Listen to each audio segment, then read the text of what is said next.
কোনো বাচ্চা, ইমানদারের কোনো সন্তান হিন্দুর দুর্গা পূজা দেখতেও যাবে না। বলো ইনশাআল্লাহ, বলো ইনশাআল্লাহ।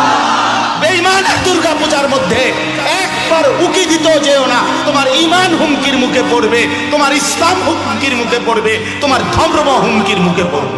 ধর্ম তারজাত উৎসব সবার আমগো কোরবানির ঈদের দিন গরুর গোশত আর রুটি, চালের রুটি খাইতে আই।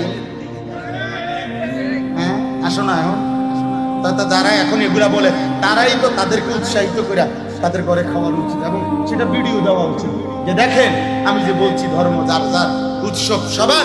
অতএব আজকের এই ঈদুল আজহার কোরবানির দিনে আমি 30 জন হিন্দুকে আপনাদের আশীর্বাদে আমি নিজে বসে থেকে গরুর গোশত ও রুটি খাইয়েছি।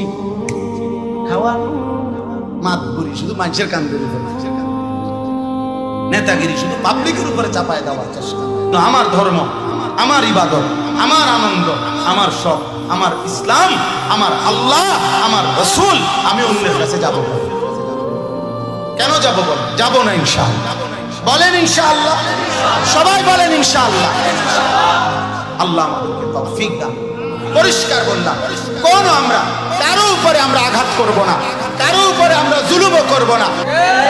ধর্ম যার যার, উৎসব সবার, এটা মিথ্যা কথা, এটা কুফরি কথা, এটা কাফেরের কথা, এটা বেঈমানের কথা, ঈমানদারের কথা হইতে পারে না। এটা